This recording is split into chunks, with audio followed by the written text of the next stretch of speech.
அனைவருக்கும் வணக்கங்க. இந்த வீடியோ பார்க்க வந்திருக்கீங்கன்னா கண்டிப்பாக நீங்கள் வந்து தையல் வந்து ஓரளவு தெரிஞ்சவங்க தான் பார்க்க வந்திருப்பீங்க. ஏன்னா இன்ச்சி டேப் இல்லாமல் அளவு சட்டை மட்டும் வச்சு தைக்கிறத பற்றி பார்க்க வந்திருப்பீங்க.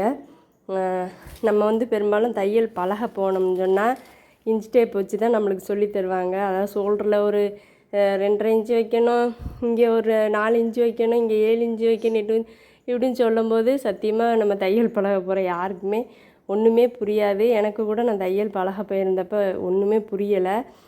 எதுக்கு 2 இன்ச்சு வைக்கணும் எதுக்கு அப்படிங்கிற மாதிரி ரொம்ப குழப்பத்திலே இருந்தேன்.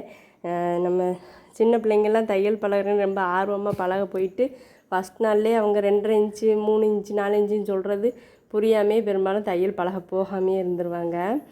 நான் கூட அந்த மாதிரி பழகினேன். ஆனால் எனக்கு எதுவுமே புரியவே இல்லை. உண்மையை சொல்லப்போனால் லேடிஸ் டெய்லரை விட ஒரு ஜென்ஸ் ஒரு வயசான ஒரு அனுபவமான ஒரு டெய்லர் வந்து தையல் பழகி தந்தார்னு வைங்களேன், கண்டிப்பாக அதில் உள்ள நுணுக்கங்கள் வந்து கரெக்டாக சொல்லி தருவார். லேடிஸ் டெய்லர் வந்து பெரும்பாலும் வந்து எனக்கு தெரிஞ்சவரை அந்த நுணுக்கத்தை சொல்லித்தர மாட்டாங்க. ஒருவேளை அவங்களுக்கு ஆப்போசிட்டாக கடை வச்சுருவோன்னு நினைப்பாங்களோ என்னமோ. ஆனால் வந்து எனக்கு தெரிஞ்சு அதை அவ்வளோவா தெளிவாக சொல்லி தந்த மாதிரி தெரியல. நான் வந்து கொஞ்ச நாள் பழகிட்டு எனக்கு வந்து இந்த இன்ச் டேப் வச்சு இதுன்றது வந்து கொஞ்சம் கஷ்டமாக தான் இருந்துச்சு. நான் அளவு சட்டை வச்சே இதே மாதிரி தான் நான் வந்து வெட்டி தைச்சி தான் ஆனால் கரெக்டாக இருக்குன்னு சொன்னாங்க. நான் அளவு எடுத்து தைக்கும்போது எனக்கு நிறைய ப்ராப்ளம் வந்துக்கிட்டே இருந்துச்சு. அப்புறம் நான் வந்து அளவு ப்ளவுஸ் வச்சு தான் தைச்சி பழகினேன். அது வந்து ரொம்ப ஈஸியாக ரொம்ப நல்லாவும் தைக்க வந்துச்சு. இப்போ வந்து அளவு ப்ளவுஸை நான் வந்து மேலே போட்டு வச்சு நான் ஃபஸ்ட்டு தைச்சிட்டேன். நான் தையல் பழகிக்கிட்டு இருக்கும்போதே ஒரு சின்ன உஷா மிஷின் ஒன்று வாங்கியிருந்தேங்க. வீட்டில் வச்சு அங்கே பழகிட்டு வரதை ஓரளவு நான் தைச்சி பார்ப்பேன். எனக்கு எதுவுமே புரியவே செய்யாது. அப்புறம் ஒருத்தவங்க சொன்னாங்க, என்னோடய பழைய ப்ளவுஸுகளை வந்து நான் என்ன செய்வேன், ஃபுல்லாக பிரிச்சுருவேன். பிரித்து ஒரு நியூஸ் பேப்பர் எடுத்து அது மேலே அந்த பீஸு ஸ்லீவ் பீஸாக அதெல்லாம் போட்டு அப்படியே மார்க் பண்ணி வெட்டி வச்சுக்கிட்டேங்க. வெட்டி வச்சுக்கிட்டு அப்புறம் வந்து லைனிங் துணி ஒரு 10 துணி வாங்கி வச்சுக்கிட்டேன். வாங்கி வச்சு அதை வெட்டி ஃபஸ்ட்டு லைனிங் துணியில் ஒரு 10 சட்டிக்கு மேலே கொலை பண்ணேன். அதுக்கப்புறம் கொலை பண்ணி ஃபஸ்ட்டு எனக்கு வந்து ஆர்டரு சொன்னாலே ரொம்ப காமெடியாக இருக்குங்க. ப்ரைடல் ப்ளவுஸ் வந்துருச்சு ஃபஸ்ட்டு ஆர்டரே. வேணான்னு சொல்லவும் எனக்கு மனசு இல்லை. அது கொஞ்சம் ரிலேட்டிவ்ஸோட ப்ளவுஸாகவும் இருந்துச்சு. நான் என்ன செஞ்சுட்டேன், ஃபஸ்ட்டு ஆர்டரே ப்ரைடல் ப்ளவுஸ் எடுத்து தச்சு கொடுத்தாச்சு.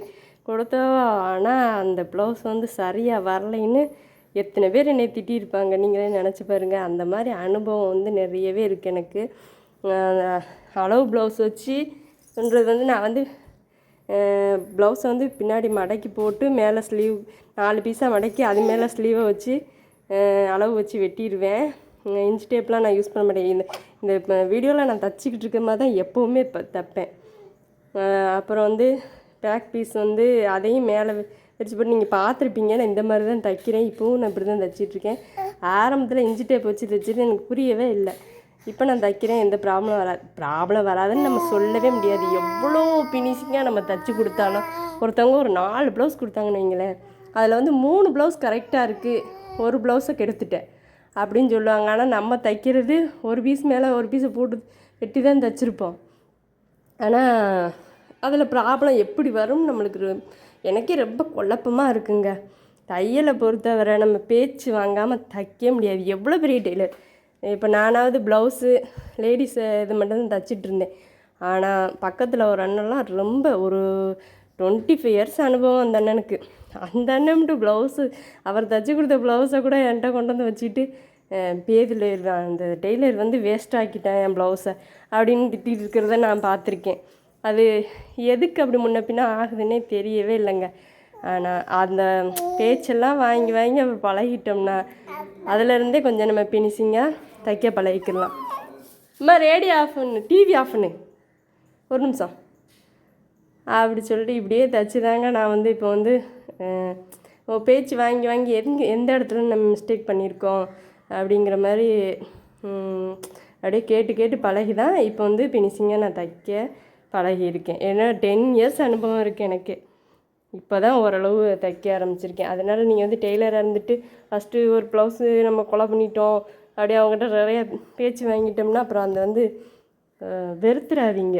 தையல் தொழிலை பொறுத்தவரை மிஸ்டேக் இல்லாமல் தைக்கிற டெய்லரே இதுவரை யாருமே இல்லை.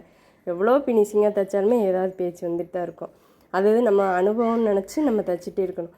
அதை விட ஃபஸ்ட்டு யூனிஃபார்ம் தைக்கிறது வந்து நான் வந்து பழகத்தான் செஞ்சேன். யூனிஃபார்ம் பழகினேன், நல்லா ஃபினிஷிங்காக தைப்பேன். ஸ்கூல் யூனிஃபார்ம், அதாவது அந்த எல்கேஜி யூகேஜி பசங்க சின்ன குழந்தைங்களுக்கு போடுவாங்க பார்த்துருக்கீங்களா, பினோஃபார்ம் ஷர்ட்டு, அதுதான் எங்கள் பாப்பாவுக்கு நான் வந்து துணி எடுத்து தான் தைச்சிக்கிட்டு இருந்தேன். அப்போது நான் ஃபஸ்ட்டாக வந்து யாருக்கும் தைச்சி கொடுக்கல. எங்கள் பாப்பாவுக்கு ஃபினிஷாக தைக்கிறத பார்த்து டீச்சர்ஸ்லாம் சொல்லி விட்டுருந்தாங்க, நல்லா தான் தைச்சிருக்கீங்கக்கா, நீங்கள் தைங்க அப்படின்னு சொல்லி.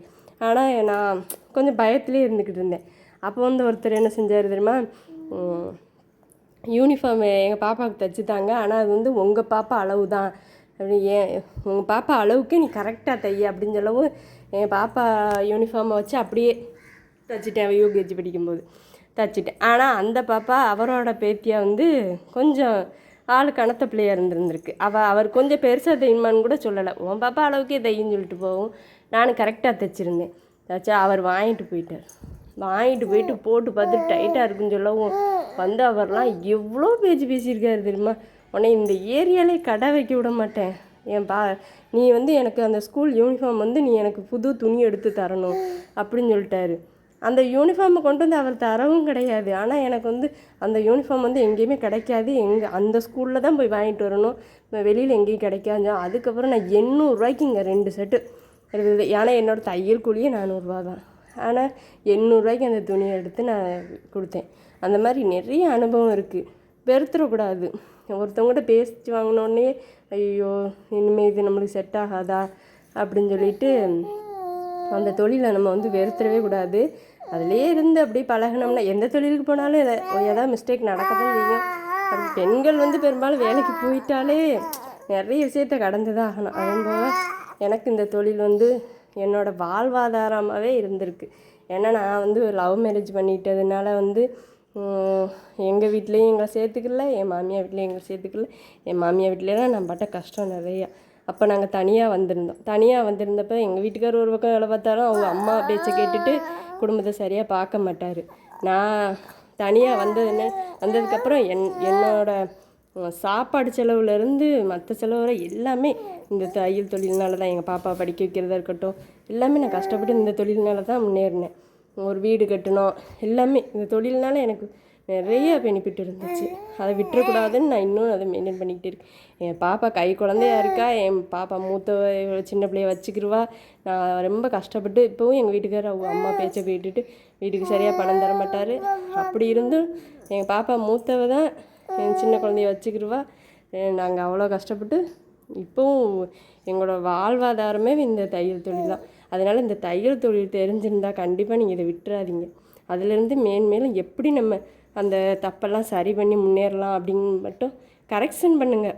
மிஸ்டேக் வரத்தான் நீங்கள் கரெக்ஷன் பண்ணி அந்த தொழிலை நீங்கள் கைவிட்டுறாமல் தண்ணுங்க தொழிலை. நீங்கள் இந்த என்னோடய சப்ஸ்கிரைபராக தான் கண்டிப்பாக இருப்பீங்க. முதல்ல நிறைய டவுட்டு கேட்பீங்க. நான் வந்து ஒன்றரை வருஷத்துக்கு மேலே ஆகுது தையலை விட்டு. இந்த ஸ்கூல் யூனிஃபார்ம் டவுட்ஸ்லாம் நிறைய பேர் கேட்டிருந்தீங்கன்ட்டு மன்னிச்சிக்கோங்க. ஆனால் 1.5 வருஷத்துக்கு மேலே எங்கள் பாப்பா மாதமாக இருக்கிறனால தைக்காமல் இருந்தேன். இனிமேல் தான் நான் ஆரம்பிக்க போகிறேன். ஆனால் ஸ்கூல் யூனிஃபார்ம் எடுத்து என்னால் தைக்க முடியல. இப்போது என் பாப்பா பிறந்த வீட்டுக்குள்ளேயே நான் வந்து வர்ற ஆர்டர்ஸை விடக்கூடாது. ரொம்ப ரெகுலராக தைக்கிறவங்க வந்து என்னை விட்டு வேறு யார்ட்டையும் தைக்கவே மாட்டாங்க. அவங்கள்ட்ட மட்டும் நான் ஆப்ரேஷன் பண்ணி வந்து 10 நாளில் கூட நான் தைச்சிக்கிட்டே தான் இருந்தேன். நம்ம கஸ்டமரை நம்ம எப்போவுமே விட்டுறவே கூடாது அப்படின்னு சொல்லிட்டு இன்னும் குழந்தைய வச்சுக்கிட்டு நான் தைச்சிட்டு தான் இருக்கேன். கடை மறுபடியும் போய் திறக்கிற ஐடியாவில் இருக்கேன். கண்டிப்பாக இங்கே எல்லோரும் எனக்கு சப்போர்ட் பண்ணதுக்கு ரொம்ப ரொம்ப நன்றி. எனக்கு சப்ஸ்கிரைபர் எல்லாருமே இந்த டெய்லரிங் சம்மந்தமான உள்ளாதான் இருப்பீன்னு எனக்கு நல்லா தெரியும். இனிமேல் நீங்கள் கேட்குற டவுட் எல்லாமே நான் கிளியர் பண்ணுறேன். எனக்கு ஆதரவு தந்ததுக்கு நன்றி. அப்புறம் என்னன்னு சொன்னால் இந்த இந்த வீடியோ உங்களுக்கு புரிஞ்சிச்சா என்னென்னு சரியாக எனக்கு தெரியலை. அப்புறம் நான் கட் பண்ணி வீடியோ ரொம்ப லென்த்தாக போகிறனால அப்லோட் ஆகாது. அதனால் அப்படி கட் பண்ணி அடுத்தடுத்து நான் வீடியோக்களில் போடுறேன். வேறு என்ன சொன்னேன்னு சொன்னால் ஸ்கூல் யூனிஃபார்ம் வந்து ஆர்டர் எடுத்து இப்போ என்னால் தைக்க முடியலை. ஏன்னா ஒரு நாளைக்கு ஒரு மேக்ஸிமம் ஒரு 50% தைச்சா தான் கட்டுப்படியாகும். பாப்பாவை பார்க்குறது, சமையல் பண்ணுறது இப்படியே என் பொழுது போயிட்டுருக்கு. ஆனால் தையல் தொழிலை வச்சு இதுவரை கெட்டவங்க யாருமே கிடையாது.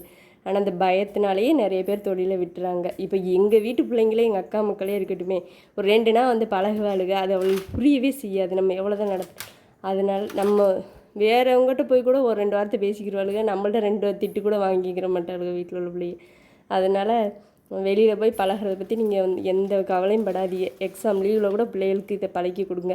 நான் கூட கொஞ்சம் கொஞ்சம் எங்கள் பாப்பாவை பழகி தான் கொடுத்துக்கிட்டு